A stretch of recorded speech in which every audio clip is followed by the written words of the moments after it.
And we're live. Welcome back, everybody, to Behind the Tool Belt, episode 216. Today, we have another special guest. Stay tuned. We will be back after our short intro from our sponsors.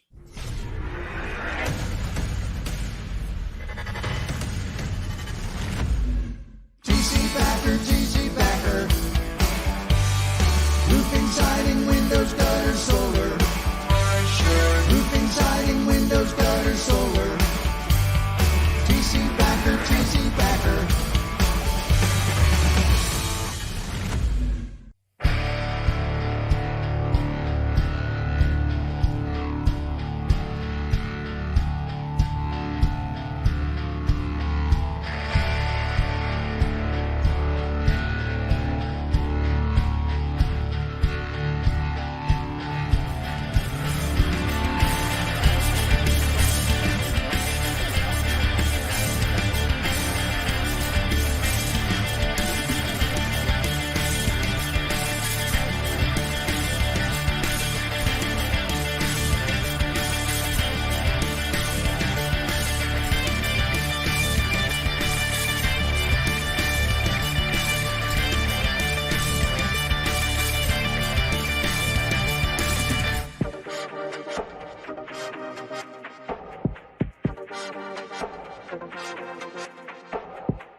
Is your lead flow down? Whether you're a company owner, office staff, salesperson, or installer, you're a roofing rock star. We help you get more leads with custom SEO, Google Ads, and a pro website.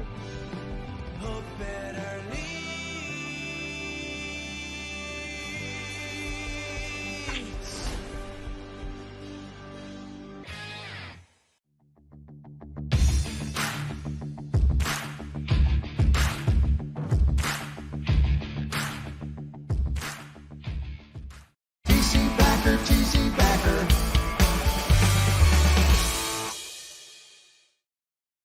Well. Here we are again, episode 216 of Behind the Tool Belt. Thank you, everybody, for joining us. If you haven't already, please like, love, subscribe to our YouTube channel. We are now live on Facebook, obviously, and then YouTube as well. So we're live on YouTube. So subscribe to that channel and check us out on Apple Play and Google as well on the playback. So thank you again. We have another wonderful guest, Ammon, my man. How are you, brother? How's it going? I'm doing really good, man. I just got, still getting over COVID. So I got some lingering sinus pressure and crazy stuff going on, but overall can't complain. Good stuff, man. Good stuff. So it's been quite a while since we've spoke. We haven't seen each other for a while. I remember, I think the first time I met you, it was at a Revolt retreat. It was a free retreat down in Gatlinburg at least 2 years ago, maybe a little longer than that. I believe you were the one that signed me up, weren't you?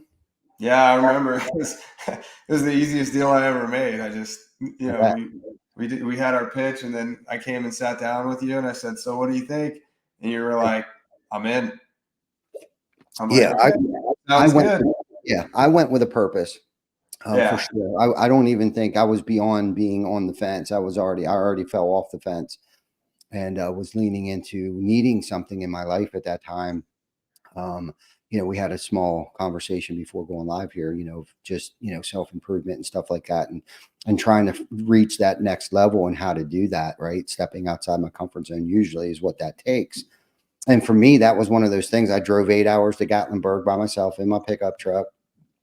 To a remote location in the mountains of Gatlinburg and stumbled upon this beautiful cabin that we were at, and a group of like-minded young men were there, and the coaches, you guys. I think that's where I met Ken Yance for the first time too, to be honest with you.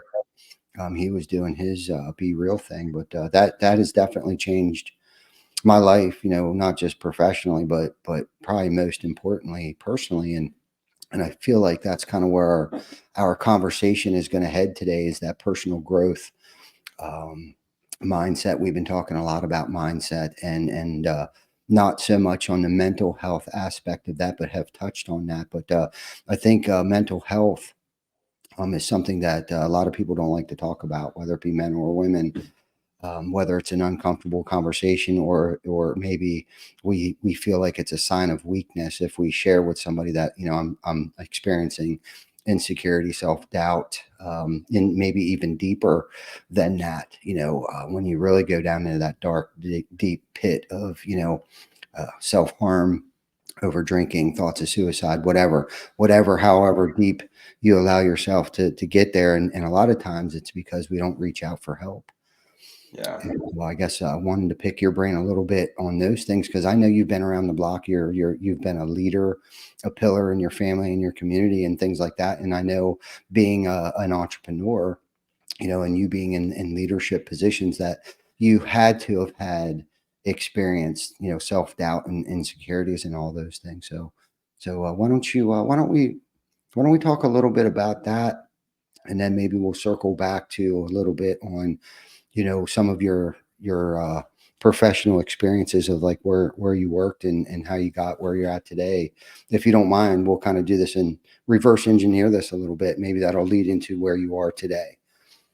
Yeah. I mean, I guess just on that topic, mental health, it's not something I ever really thought about growing up, like, cause like you said, we grow up where our goal is to be like macho and masculine. And, I was just my whole life was football when I lived in high school, or when I was in high school. And so like everything was all about just getting to the next level, in like my physical appearance, my strength, my speed, my size, and just performing better as a football player. And I never really thought about like my mental health, or like taking time for myself or anything. And I wasn't, I grew up in a religious family, but I wasn't like necessarily like I would go to church because my parents took me to church, but I didn't really, never really prayed or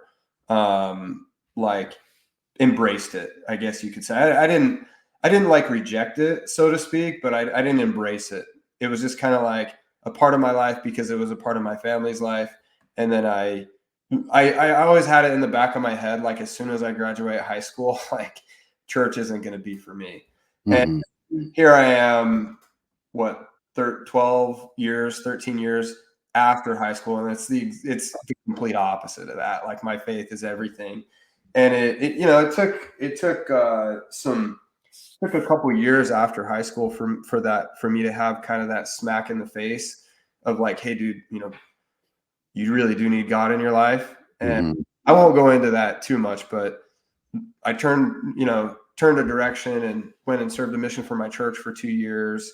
And that is really, that kind of laid the foundation for my mental health, because I lean on my faith a lot. Everyone has their thing. I dive into the scriptures. I dive into prayer. I read now, I used to read a lot of business books, and I found, once you learn enough about a certain thing, it's like more information is kind of redundant. You just kind of need to just keep doing that thing and improving personally and learning through experience. So I kind of got jaded with business books. I haven't actually read a book in a couple of years, like finished a book.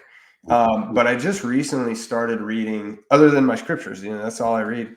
But I just recently started reading a book from a recommendation by one of my football coaches growing up, Mhm. called Bonds That Make Us Free. And it's like, I'm like totally engulfed in it. And it's a mental health book. But it's not what you would think. It's all about how we interact with other people and the way we treat others, and not the way we treat them per se, but the way we think about them. Mhm. And have you ever heard of the Arbinger Institute? I believe so. Yeah, there's that book, Leadership and Self-Deception, that goes around a lot. So it's Mhm. like one of the unknown books that one of those guys that started the Arbinger Institute wrote. It's like a really unknown book. But I read all those books, Leadership, Self-Deception, all that stuff. And then this one, it's really good because it makes you step back and think about, um, you know, really every problem you have with another person is just you projecting what you think that other person should be doing onto them and not really understanding them. So anyways, to kind of, I guess, summarize what my thoughts are on mental health recently is just like take care of yourself spiritually, whatever that means for you. Take care of yourself physically. Eat good. I don't eat the best. I don't, but I don't go crazy. And then the next one is just like managing the relationships in your life, because I would venture to guess that most people who struggle a lot with mental health, it's directly connected to relationships they've had. And in fact, I could like, I'm not a scientist or a psychologist or anything, but I think that's probably 100% fact that anybody that struggles with mental health, it's in some way related to a relationship they had in their life. Mhm. That would be my guess, at least. Yeah. No, that makes total sense. I mean, it could be from a parent, a bad relationship with your parent, or the way that you were treated, or the way that you felt that you were being treated, whether it be, abuse, or mental or physical abuse at that. But, this is such a great topic because, I don't think, again, it's probably really uncomfortable for a lot of people to talk about spirituality or religion, and there is a difference between spirituality and religion, right? You can be, a big time Bible bumper, and find your spirituality that way by attending church on Sundays and stuff like that, and feeling that sense of, that's where you get your fulfillment from, right? Like the sense Yeah. of fellowship and camaraderie and being a part of something, right? Yep. Other people join other groups to find that fulfillment and that sense of fellowship and camaraderie, and we try to do that here at TC Backers, is create a camaraderie, right? Yeah. We get involved and we tackle tasks and stuff together, and feel that apartness, that alikeness, in ways like that. And, and some people might find it other ways. Spirituality can be found, in nature, right? Yeah. Going for a hike with your family, with, those who, that you love dearly, and spending that quality time. So it's kind of like a twofold thing, right? Like, so you're going out into the wilderness, or and whatever, down to the lake or to the beach or the ocean, right? And you're spending good quality time, with your family and stuff like that. And I know for me, when I feel like I'm banging on all 8 cylinders, like that's at least 2 or 3 of those cylinders. If I'm operating on 8 cylinders, right, is the relationship and the quality time and those promises that I made to them, right? Whether it was a verbal promise, or that consistency, just, that being consistent and present in their life, right? And I think a lot of times we don't realize or identify that, we just know something's bothering us, but we don't know what it is, and usually it's because we're lacking somewhere. There's a deficiency in the time that we're spending at home with our family, the quality time, or, procrastinating at work, not getting tasks done, don't know how to manage my time wisely. These are all things, and I'm speaking from experience, going through my head right now, because, this is live, raw, and uncut and unscripted here. So I'm just sitting here thinking of some things that I do to myself to sabotage myself. Not enough sleep, right? I have a regimen of things that I try to do at the house, particularly in the morning. And Mike Claudio, talks about, win fast, win often, right? And I talk about a little bit, I kind of, a little spin off that is, stack as many wins as quickly as possible. Right. And that's in the morning. And the first win for me is just being able to open my eyes and put my feet on the floor, and gasp a sober breath that morning. I'm waking up sober. Right. I'm able to wake up. My eyes are open. I read from 2 books in the morning, Ryan Holiday's Daily Dad, and Daily Reflection. It's a daily affirmation book. It's a spiritual book. It's not a Bible or anything like that, but it's where I go to seek my spiritual advice from, That's cool. along with some other literature. And so that's 2 wins right there, 3 wins. And then I always take a cold shower. Right. And that's just Big been win. yeah. You know, I mean, right there, I've already stacked, 3, 4 wins out of the gate, spent a couple minutes with Jana, spent a couple minutes with Rocket. Now I got my armor on and I can go out. And I just heard something today. Actually, I was listening to a podcast this morning. I can't remember the guy's name, but he takes a cold plunge every single morning under 50 degrees. And the reason why he does that is because he feels as if there is nothing more complicated that he'll have to deal with, or more if he does that, jumps, like gets enough courage to get into that cold plunge every morning, there's not going to be anything more difficult throughout the course of the day that he won't be able to handle than getting into that cold plunge. And I thought, that's really cool, because a cold shower is one thing, but when you engulf yourself, embody yourself into 49-degree water, that's quite a system shocker. But there's certain things 49 degrees is a lot colder than you think it is if you've never sat at 49 degrees. It is freezing cold. Heck yes, absolutely. Yeah. Absolutely. And I think a lot of this has to go into self-awareness. That, like, what don't I like? What makes me feel uncomfortable? What have I not been doing? What do I need to be doing? What should I be doing? And I think a lot of that goes into, and we talked a bit about this last week, is those promises we make to ourselves and break, along with that tarnished or bad relationship that you may have had when you were younger, that manifests into a negative in your life, opposed to allowing it to manifest into a positive, and using that adversity to overcome things. Some people kind of get stuck in that. Yeah. I guess. Yeah. One resource that I've learned a lot from, just about, life and mental health and, what's important that isn't necessarily spiritual, is I love Jordan Peterson. His books, I've read all his books, 12 Rules for Life, Beyond Order. The Maps of Meaning one is like 36 hours long on Audible. So it's like, I've read some of it, but not all of it, but that one's pretty long. But then he's got a series on the Daily Wire.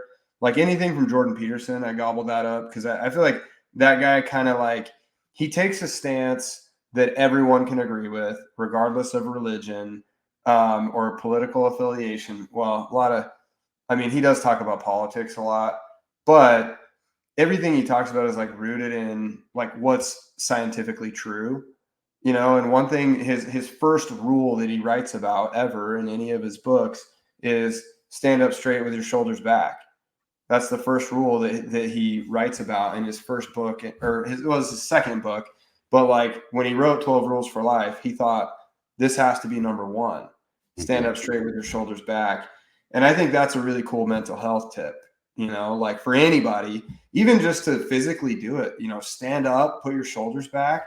It just makes you feel more confident, more in control. And so I love that. Like, anybody that's listening that's like struggling or needs to start there, I would just download Audible, start listening to Jordan Peterson's books, because, man, they're so stinking good. They helped me a lot. I probably started listening to them 4 or 5 years ago, and I just love listening to the guy. So that's a good resource that I like to listen to. And every now and then I'll just pop on one of his like lectures that he does on the Daily Wire app and just listen to his lectures, because they're live, they're unscripted. And it's really cool to hear him, like, he just picks a topic beforehand, thinks about it, and then he just gets on stage and he just riffs on that topic. I think those are the coolest ones to listen to, because it's not scripted, it's not planned, and he's reading the audience. And if he's going down a direction that he can tell people aren't engaging in, he brings it back. It's really cool. I love that. That sounds like how I kind of try to do it too. I'm a non-scripting PowerPoint, proactive type of person, more Yeah. more reactive to how the crowd feels or the vibe that I'm getting in the few speaking engagements that I've done. But I was sitting here while you were talking. I was thinking about when you were talking about in high school and being physically active, and playing a lot of sports and stuff like that. And I don't think you said that you felt like you were in a better mental state back then, but if you were, do you Mm. think it was because you were physically active, like whether it be exercise, watching your weight, sleeping well, and then on top of that, the fellowship and the camaraderie that you felt being a part of a team effort? Mm. Yeah, you actually just gave me a really good thought on that. Like literally split second, I just kind of had this little epiphany because you making me think back to that. I was in a pretty good mental state back then. I was physically active, but I had not a care in the world, man. I mean, I was having fun with friends. My parents, middle class, I didn't have all the nicest stuff or anything, but I wasn't like poor by any means. And so I had like a really good childhood. I had really good parents who taught me a lot. I was a knucklehead. They had to discipline me a lot. But at the same time, like I had a great, great upbringing, with all the challenges I had. But the difference between then and now is I had like no responsibility. Mm. I had not a care in the world. Nothing, nobody to be accountable to other than my parents and my teachers who I didn't really give a crap about. And like the only thing I could think about was my selfish desire to be a all-state running back. Like there's a lot less pressure. There was a lot less pressure back then as opposed to now where, I'm a department lead now in my company and I manage a bunch of clients. I have 2 kids and a wife and a house and a truck and insurance and all, taxes, all these responsibilities that we have now as adults. And that's where I think going back to Revolt, that's where I think like the first Revolt retreat I went to, it really kind of like, I told Hunter this when after the retreat. I said that was the most impactful experience I've had since I went on my mission for my church. And it was 7 years between when I got home from my mission to going on that retreat, because nobody does those things. Like we get so overwhelmed with all these responsibilities that just stack up as we get older. Like life doesn't get easier as you get older. You think as a kid, you're going to have all this freedom, and it's like, it's not freedom. It's like more responsibilities, like more bondage that you're in for all the bills and the people that look to you for solutions. And to take those 2 days in a weekend and like invest in yourself, it meant a lot to me. And that's why I ended up joining the team over there. And so I think stuff like that is so needed. And to do it in a community setting, nobody in that group is a mental health professional. You know what I mean? Like we're all just kind of a bunch of redneck roofers. Like, nobody there is like an expert on, nobody's a therapist or anything, but it was therapy. I think you could agree with me on that. Yeah, Like it was 100%. super therapeutic to just talk with other people and air things out and get things off your chest and writing your own eulogy in the words of somebody that loves you, like stuff like that. We just don't do those things in our society. It's not encouraged. It's not something that people generally think about. And I think, looking back, I don't think I've ever thought, hey, I really have a problem with mental health. Like I got really depressed at one time when I had an injury that set me back physically for a really long time, like 5 years. And I did get pretty depressed and gained like 50 pounds. But I never got too far mentally into that negative space. It just like, it sucked, Yeah, it's more situational. Yeah. But then, on the tail end of that is when I went to that retreat and I was like, holy crap, man, I've been neglecting this part of myself for a really long time, So I think as adults, we all have to have a community like that. It doesn't have to be a therapist. I mean, but I think it'd be cool to go see a therapist and find out what's really wrong with me and fix it. But it doesn't have to be that. It can be just people who care about you. And I think that's the most important part, is like being around people who want the best for you, care about you. Nobody's going to be perfect. You know, your relationships in life are always going to be challenging, but to have a community of people who want to lift you up, I think that's one of the best things you can do for mental health. Yeah, for sure. For sure. A lot of good stuff in there. While you were talking, there was a lot of good points there. The group therapy part of that Yeah. group of people, right? And it goes back to the fellowship and the camaraderie and being around like-minded people who may have suffered from the same situations that you have. And I think the biggest thing too, at least for me, I think most people worry about being judged, right? So if you can be like in an atmosphere of a judgment-free zone area where you feel like you can be really vulnerable, I think everybody needs that person or group that they feel, and like you said, it could be a therapist, right? And I think that's the thing. Like a lot of people don't know like how to deal with things so much. And the hardest part for me is just to reach out and ask for help. Like, hey, I need help. I'm struggling here, but I really can't put my finger on it. But do you mind just listening to me for a minute? So then maybe I can hear how ridiculous it sounds, or maybe it doesn't sound that ridiculous to that individual that I'm sharing that experience with. And I think the hardest part is finding either that group or that individual. And there is nothing wrong with getting a counselor. Ed Milet talks about it all the time. I think he's a part of. I know Ed Milet, and he's a big, freaking influencer, huge, Yeah. the biggest right now. I think he's the biggest paid Yeah.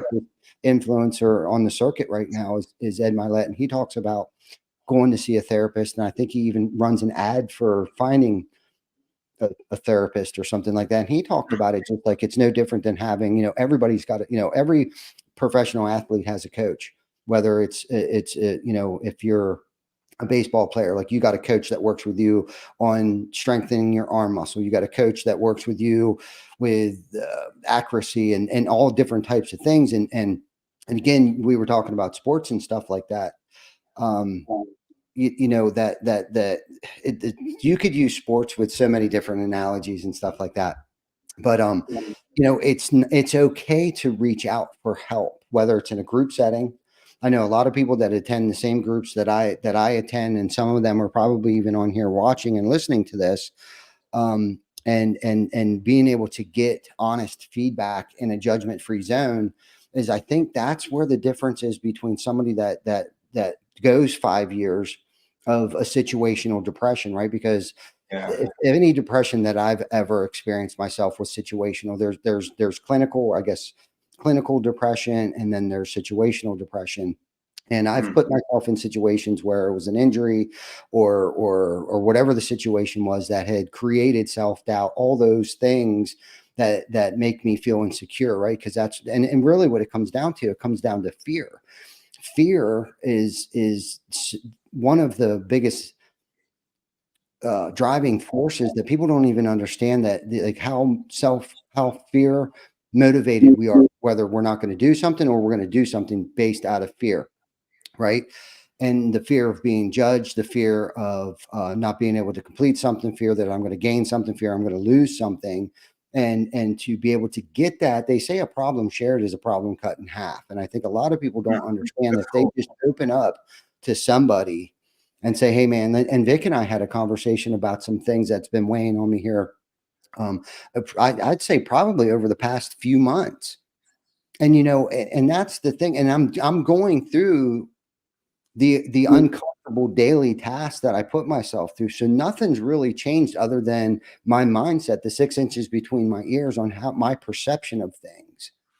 Right. And it's like, why did that start happening? What situation happened several months ago that kind of deviated me from my mindset that I had before? And I would have probably never figured that out if I wouldn't have gotten it out of my head, verbalized it to Vic. And we were both, it was funny how we both had like that aha moment. Like, Yeah. wow. And the crazy thing is that he was experiencing something similar along the same lines as I was. And if I would have just opened up to him freaking 3 months ago, maybe I wasn't ready. maybe the timing wasn't right, but like, why did I put myself through all that anguish, that pain, that self-doubt, that insecurity, all of those things? And I think in a leadership position, we can't be that vulnerable around people. I think we think that, right? Like Yeah. we're the guys supposed to have all the answers. And then what happens is you start struggling with, and we talked about this, decision fatigue. Like, God damn it, I just can't make another decision right now. Like I'm Yeah. done thinking, stop asking me questions, or and then nothing happens. And then you kind of start doing that downward spiral where it's like, I can't deal with it anymore.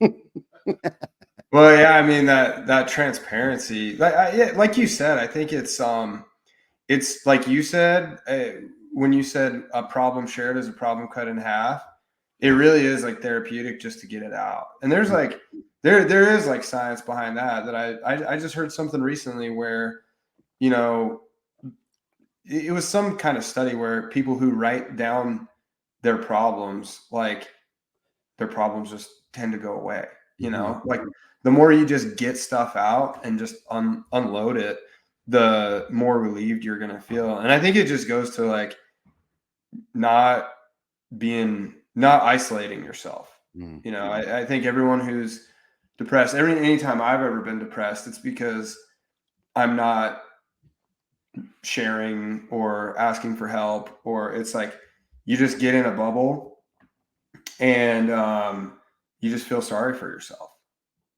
And that's where, you know, just asking for help can be hard sometimes because we have pride. We think people aren't going to care. We think nobody understands me, or I can't look vulnerable to this person because they're my direct report. But I mean, I got sick last week, and you know, the two guys that I run underneath me on our team, I was just like, guys, I'm totally effed right now.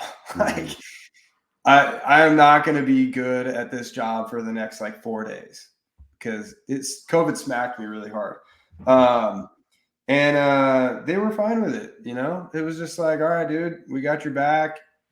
We'll step in and support as much as we can. And, you know, it's Wednesday. I'm still behind on like 87 messages that I need to respond to.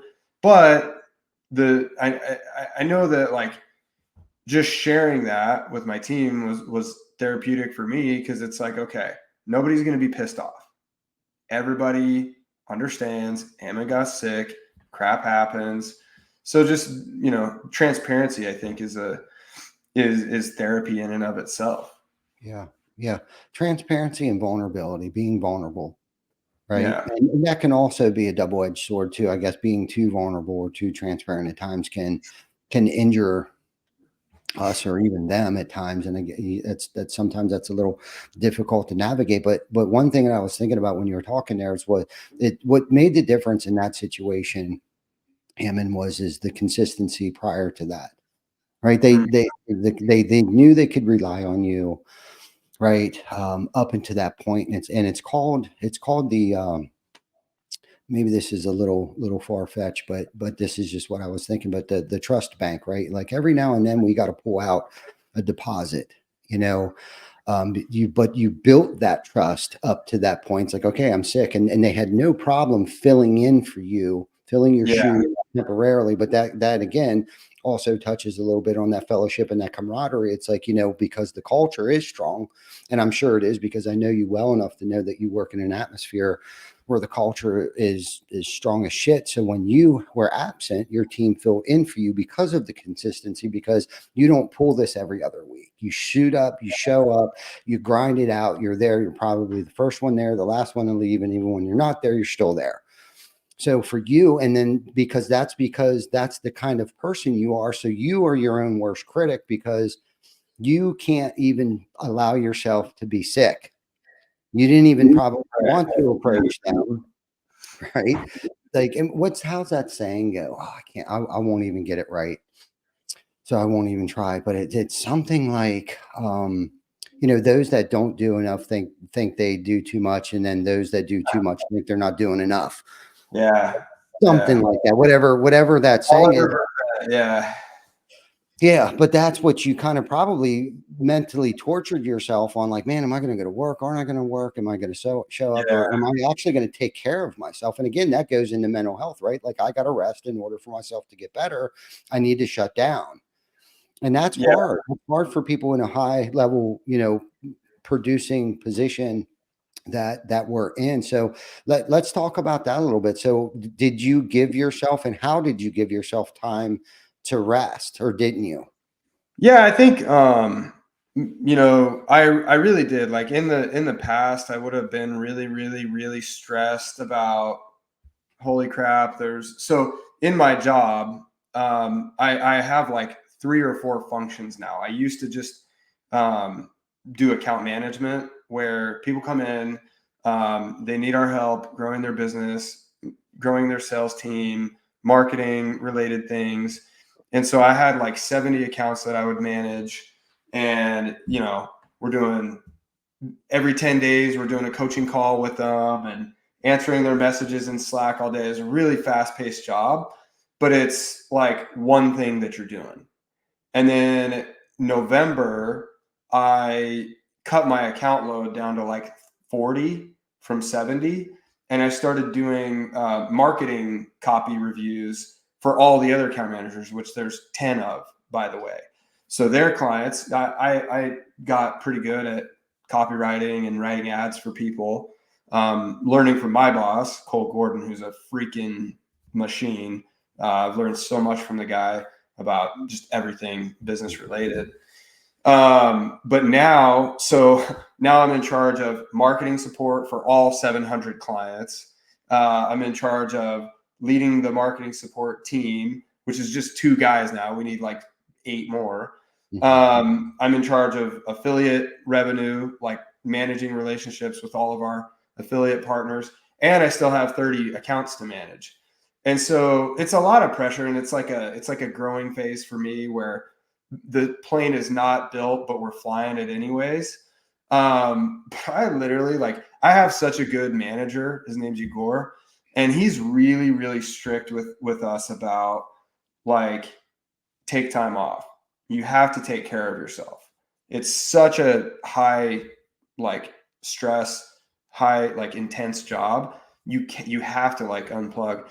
And so when I got sick, I mean, a year ago, I would have felt so guilty for rescheduling my calls. I would have just felt terrible. I would have felt like people are going to ask for refunds, and I would have just had all this guilt. And Thursday, I woke up and I was just like, I'm cooked. Rescheduled all my calls for this week. Nobody was pissed off. Everybody was fine. Told the team that I was just really feeling crappy. And I took the weekend. I barely looked at my phone. I barely checked it. And I literally just laid on the couch with my wife and kids. We were all sick. And just, I just let myself rest. And that was the first time I've ever really done that, where I just completely unplugged. And I'm not even stressed still. I still have so many things I got to get done. But the attitude I have towards it is like, hey, look, worst case scenario, if someone's pissed off, we can always give them an extra week in the program for me being late on something. Mm-hmm. You know what I mean? Like, the outcome is never going to be as bad as you think it will be, or as you suspect it will be if you get sick or drop the ball on something. It's like, we're all human, and everyone should understand that. And there are people who get pissed off about dumb things, and they're like, oh, you didn't respond to me in 5 minutes, so I want my money back. And it's like, look, dude, that's not like a professional way to think. We're all busy. And so anyways, yeah, it was good. It was like a good growing experience for me to just totally unplug. And still this week, I've got 8 gazillion things. I'm working late almost every night this week still, but I'm not stressed because, I've had good leadership that sets the precedent for me. That's like, dude, take care of yourself, get everything done when you can get it done, clock out when you need to clock out. And, it's very alternative to the attitude I think we're like preached about, is like, you got to grind till midnight. You got to, Yeah. sleep 3 hours, wake up in the morning, cold plunge, work out for 8 hours, go to the like it's I manage myself with high, I guess, high standards, but low expectations. You know what I mean? Like, I have high standards for myself and everything I do, but I don't just expect everything to be done and done right now, if that Yeah. makes sense. Yeah. Totally makes sense. And I like that point that you brought up, how your teammates or your management team looks at things too, because that's the thing, with the old school mentality, and I still believe it to a certain extent. Early on, I was the first one here and the last one to leave, and killed myself 7 days a week, and honestly don't think that we would be where we're at today, nor set that precedent of the accountability thing. But this is the thing where it's evolved over the years, where it's kind of like a blend of high performing and stay until the job gets done. Like, why Yeah. put it off till tomorrow when we can do it today? And being able to fill in for people when they take off because of the consistency, and it's not an annoyance because they know that they would do it for them as well, right? So if you can build that culture and that expectation and kind of like that trust bank up with your team, where everybody's got that trust for everybody and that consistency. Like, I know usually at 6:15, Kim's over in her office. By 6:30, Stacy's up in her office. So we don't have like a clock in, clock out time. Like by 8 to 5 is it, the time. And it's like, usually when somebody starts here, like, well, one start time, and it's kind of like, we'll be here by 7, you know, but you'll feel when people start to come in, because what happens is when you do that, they'll come in at 7, they'll realize that half the staff and their coworkers have already been here for an hour and a half. Mhm. Yeah. You know what I mean? So then all of a sudden you start seeing them trickle in around 6:15, because they don't want to miss anything. Plus they have that sense of, I'm letting my team down because I haven't Yeah. been here for an hour and a half. You know what I mean? Yeah. It's like, you almost got to pick and choose your battles wisely. It's like, I don't really give a shit about the clock on the wall that you got to punch in and out of. Like, we don't have that, other than on our production side. We do have a clock in, clock out for accounting purposes. Don't Yeah. get me wrong, because we just need to, at the level that we're at, we need to know where the money's going, kind of thing, and how to bid jobs and things like that. But if you can have the mindset or the atmosphere of, like, when you're here, we need you here. So if you have to go home and let the dogs out or get the kids off the school bus because the babysitter's sick, then that's fine. Yeah, go ahead. Let somebody know that you're leaving, obviously, just out of respect, in case I walk over to your office and you're not there and nobody knows where the hell you are. But it's such a tight knit group upstairs that everybody would have knew where they went. Right. If the dog was sick or the baby was sick or the baby, whatever the case might be. And typically what that'll do is you either level up, you either get pushed up or you get pushed out, right? Because if you're not pulling your own weight, you're going to know it right away. If everyone's performing at a high level, and this is the other thing too, if you kind of keep that open like that, you tend to get more out of an individual if you kind of allow them the freedom to leave when they need to leave, clock out when they need to clock out, as long as they're being honest about it, clocking in and clocking out, right? Yeah. They'll go home. They're more apt to go home, get the kids off the bus, and fling open the laptop to finish out where it was where they left off when they had to leave work. Yeah. If you can create that kind of atmosphere. Yeah, I think that goes right along with like just having high standards. And when you're in an environment where people all have really high standards, you feel like you either have to level up to that standard, or you just don't belong there. Mm-hmm. And our team is the same like that. We don't have a lot of policies or things like that. Like, we have core values that we stand by, 5 core values that we live by. But then, like, our team, especially the team that I'm on, we have 10 account managers and we have 2 people in the marketing support department. And it's just like, we're all just grinding, and we talked about it today on our team meeting. We did a SWOT analysis of our team, and it was like, dude, everybody can do this job to a 10 out of 10 quality rating, like every single person here. And because of that, one of the guys on the team said, who came from a different team, he was like, dude, the standards are just so high that you feel like there's no option other than to elevate yourself, which is really cool. And I think that, again, ties back to mental health. Like if you're in an environment like that, it's only going to make you happier, better, more positive. If you can get on a team like TC Backer, it can make all the difference in somebody's life, because you're just not, maybe you just don't have enough positive relationships in your life where people like Ty Backer can come put his arm around you on your first day and say, hey, how you doing, man? It's really good to meet you. Shake your hand. And it's like, holy crap, this guy runs a huge company and he just called me by name and shook my hand. That's so cool. Never had that happen before at a job, Yeah. So it's really cool. It's a really cool topic because, community, I think the essence of life, like what makes life meaningful, is family and community. And I think families are found in communities. It doesn't have to be blood. You and me could be brothers. You and me are brothers, right? Absolutely. Even though we don't talk a lot, anytime if I call Ty Backer up, he's gonna have my back, no matter what. I just know that. So it's cool to have people like that in your life. Absolutely. It is, and this is the deal too, especially when it comes to the workplace. Like we spend more time here than we do with our own family. Most cases through the 5-day work week, right? Like let's face it. So why not create an atmosphere of joy, fellowship, camaraderie, oneness, accountability, and accountability. I think a lot of times when people hear the word accountability, they think it's a negative, like, oh my God, he's holding me accountable. But at the end of the day, and we've talked a lot about this, accountability means success, right? Like we want to see you succeed. If the company succeeds, you succeed. If you succeed, the company succeed. And it's this rotation, this circular rotation of things. Like if everyone's succeeding, it's growth. Accountability is growth. And at the end of the day, that's all we really want to see for everybody. And if you're going to be here, whether it's 6 hours a day or 12 hours a day,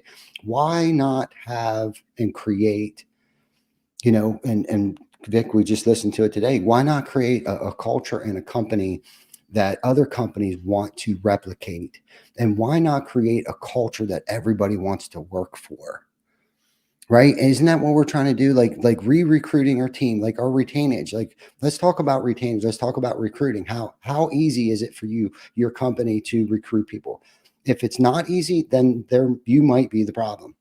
If your retainage is horrible, well, then again, you might be the problem. What I'm saying? So if you don't have a problem, if your team is recruiting people for you, and then there's a laundry list and a stack of resumes that you get to sift through, you might be doing something right. And it's not even about the pay. I mean, yes, it can motivate, but it's not everything to want to suit up and show up and come to work every day.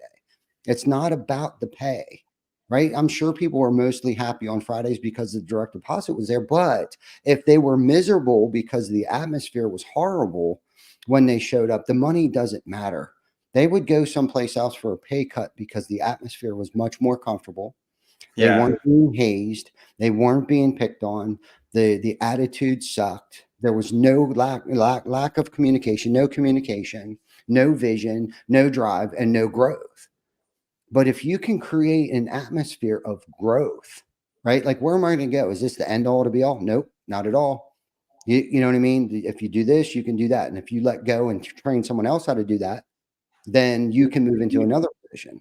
And if they're good people too, the team has a lot to do with it too. Not just the leadership and being in the position as long as I have.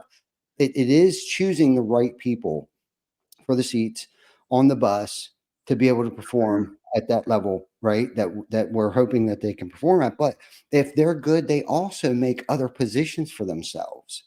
When they're here, they create other jobs for themselves, so then somebody else can fill in that place. And that's kind of what happened. And I wish I could say that I was smart enough when I set out 17 years ago, and these were the steps that we were going to follow so we could build a roofing company that, and just as a funny, we're saying, we're a roofing company that does marketing, but today we're a marketing company that does roofing. But not Yeah. are we just marketing to the public for our services, but we're also marketing ourselves to recruit other leaders, Yeah. to attract other leaders, whether it's in our community or 9 hours away in a community over there. And again, that happened by mistake. It Hmm. really did. And I think it went into just treating other people the way that we wanted to be treated as an individual. Right. Like I've worked for people. I've worked for myself. I've been on both ends of the spectrum, and it's kind of like, well, how did I want to be treated when I had worked for somebody else? What benefits did we want? What hours did we want to work, or whatever the case was? I think we implemented it, and I think the biggest thing was, and thank God, this was a skill that came kind of natural for me. Is that it wasn't even about me, even in the very beginning. Now there was a fire that fueled the fire to grow the company as rapid as it did, but where half of that came from is like, oh shit, Keith came to work for me, and now I know he's married and he's got 3 kids. Hmm. Oh shit. Yeah. Now I went Yeah. on the back burner. That driving force, the original driving force went away real quick when it was like, oh shit, here's Friday. Friday comes around, and it's like, I need to make sure Keith and his family eat. And then when you actually can bear that, and I recognize and identify that burden now, right? That's a big motivator to make sure that he's got everything that he has, but not just that, but his kids have shoes to wear for the first day of school. Yeah. And I wouldn't know that unless I was a parent, but I want him to be the greatest parent that he can possibly be and get his kids new sneakers for the first day of school as well. And when you can look at it like that and treat people with respect and dignity, and want to see them succeed and improve the quality of their life, and that's where personal and professional, it all starts here. It all starts here, and that's what's so cool about the topic that we've been talking about is because it starts with your personal. What am I doing outside of here, not even outside of these walls, in order to make me a better human being? So then I can be a better father, a better co-leader, a better son, a responsible, productive human being of society. What am I doing? And when you can, and you started to touch on this a little bit, and it's not really a religious thing or a spiritual thing, but the purpose, our purpose, and this is the bottom line, right? And we've been probably peaches. The purpose in life is to serve others. And if it's anything outside of that, it's just selfishness. Yeah. I mean, yeah, that's what this book that I mentioned in the beginning, Bonds That Make Us Free, it really is about just turning outward. It's like fixing your own problems by helping other people with theirs. You Hmm. know, and like you said, I think you're just naturally that kind of guy, um, where you wake up thinking about other people. You probably got somebody new on your mind every morning. Hey, we just hired this person. We got to make sure we get them their tools or whatever. Like Hmm. you just wake up thinking about other people rather than waking up thinking about, oh my gosh, I got 85 people who are all barking at me and I just need a freaking break. You know, Hmm. there's a big difference in the quality of your life when you have those two different attitudes. Really. I would put it on the line that 100% of the people who wake up the way Ty Backer does are happier than the people who wake up thinking, man, I'm so overwhelmed. No All doubt. these people are barking at me. My life sucks. Like you just can't be happy when you wake up thinking about yourself, I guess. So yeah, it is. I mean, you do have to like we talked about earlier, you have to do the self work. You do have to think about yourself. You have to fix things. You have to take care of yourself. But the purpose of that is so that you have more of you to give to other people. And that's what I see. That's what I saw in you from the very beginning, man. When I met you, it's like you carry that presence of like you're just a good guy that like, you don't have very many selfish thoughts. You think you have more selfish thoughts than you do, I think, because anytime I ever talk to you, you're always like the first person to admit your flaws and how selfish you are and how bad of a person you are. And then everyone around you is like, that none of that is true. He's like the best guy ever, but it's cool to have leadership like you where you're humble, you want other people to be successful. And I think that's a big, we have the same type of leadership in our company. And if you look at maybe not necessarily the biggest companies, but the best companies where people are happy, the numbers on the scoreboard don't, they matter, but they're not the most important thing in life. It's like what, the quality of your life. And if you look at the best companies, not the biggest companies, but like TC Backer, Closers.io, yes, it's high performance, high standards. We're all going for results. We're all going for growth. But at the same time, the culture is really good too. And everyone cares about it. So I guess my last thought from one of my leaders, we were just talking yesterday on our one-on-one.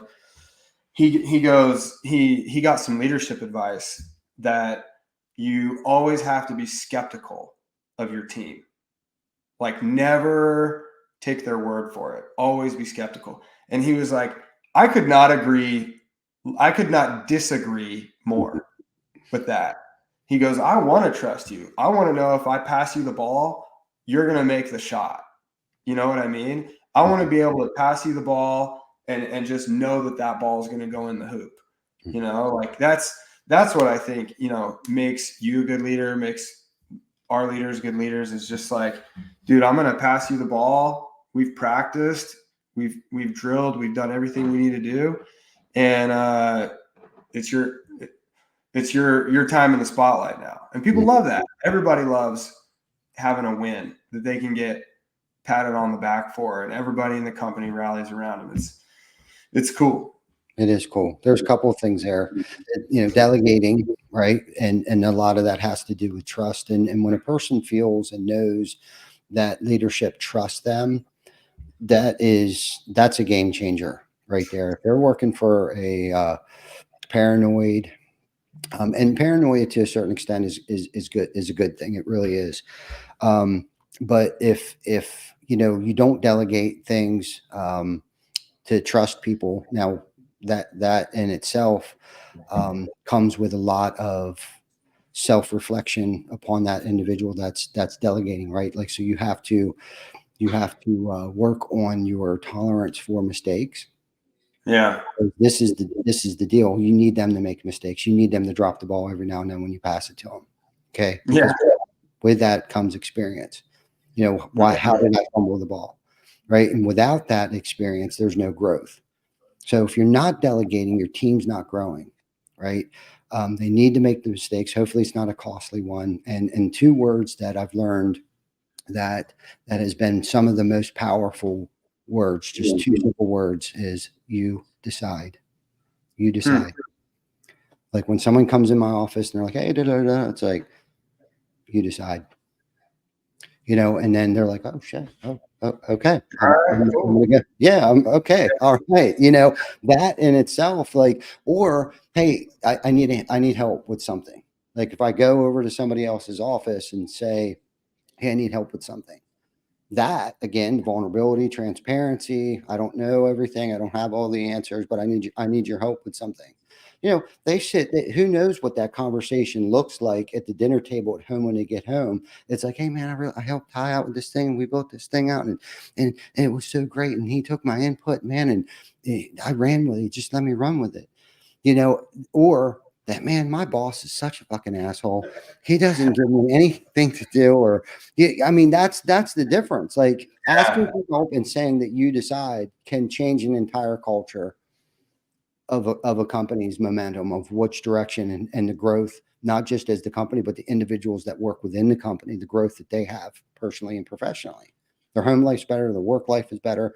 Speaking of which, before we get off here, I wanted to talk to you a little bit because when you said that when you were sick, that you got to chill with your family, right? The Mhm. whole family was sick. You guys are vegging on the couch watching movies and stuff like that.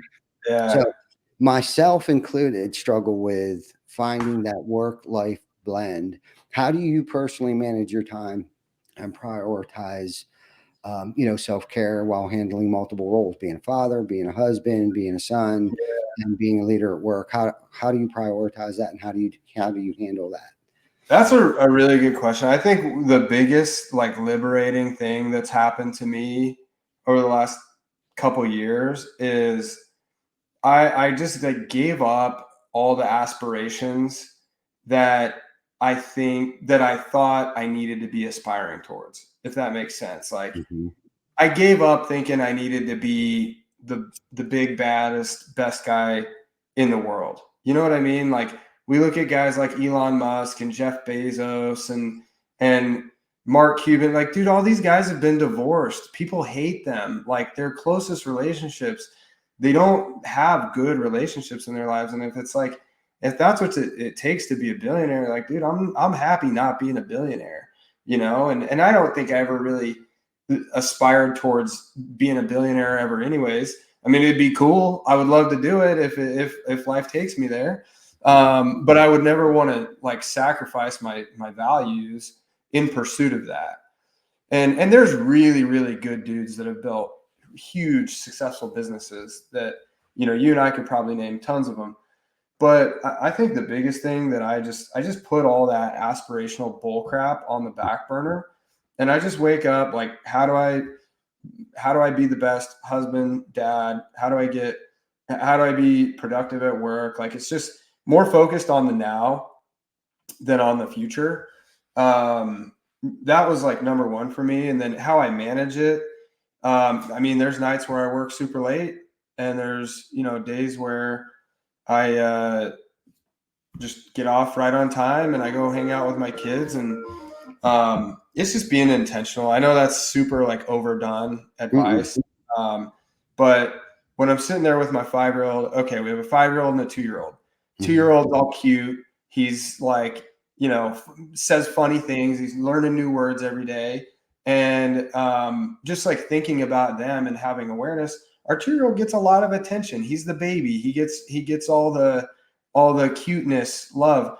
5-year-old, he's like in school now and being kind of a knucklehead sometimes and like making mistakes. And we want to make sure we're like, he gets in trouble and gets disciplined more than the 2-year-old. And so he thinks that, sometimes we are unfair towards him and we don't discipline the 2-year-old. He doesn't understand. He's only 2, dude. We can't really discipline that kid yet. Mhm. But having that awareness, I try to be intentional with my 5-year-old and be like, you did a really good job today, or so cool to hear you had a good day at school, or man, you did really good at that task, or like just like empowering him a little bit to know that, hey, you're my guy too. You're not just like the bad 5-year-old that just gets in trouble all the time. Like I want him to know dad's got his back, and he can come to me. So I make time for little things. It's like 5 minutes here and there where, last night I went and snuggled him on his bed for 5 minutes and just talked to him and cracked a couple jokes. And he loved that. He just Mhm. appreciates stuff like that. Because I knew we paid attention to the 2-year-old all night because he was throwing tantrums and lots of stuff. So it was like, okay, Dax needs at least 5 minutes to know that dad loves him. So Mhm.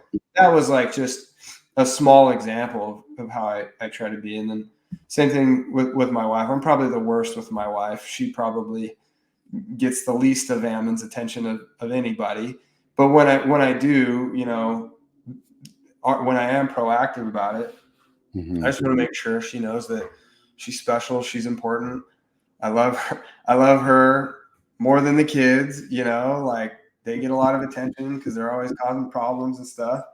But yeah, it's tough to manage. But as long as people know you care and that you love them and you take Mhm. a little bit of quality time for them here and there, I Mhm. think they're a lot more forgiving of, hey, it's going to be a late night tonight, because it does happen. It's always going to happen if you're gonna grow, if you're gonna be successful, you're gonna make it takes time. Yeah, for sure. For sure. The biggest takeaway from that is, when you're there, just be present, whether it's 5 minutes or 5 hours, being present. And Yeah. I still struggle with that too.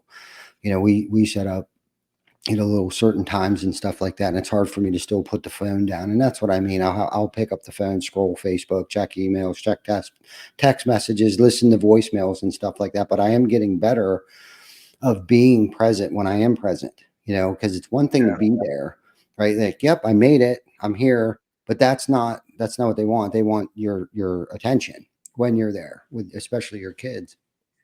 So what a great podcast. We're at an hour and I think 5 minutes. But Ammon, man, let's stay in touch, man. Let's nerd out on some personal growth stuff at some point in time, and let's get back on here and get a group of us on here, like you said, do a little round table action. That would be fun.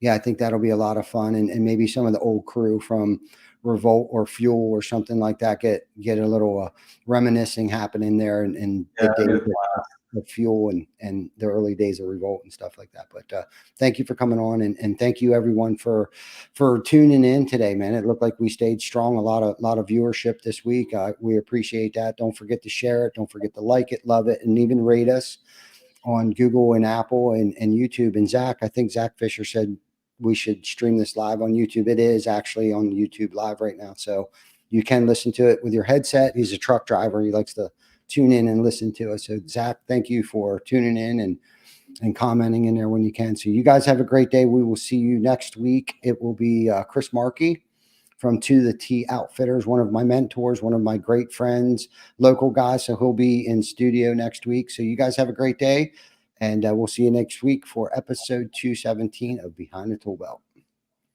Nice.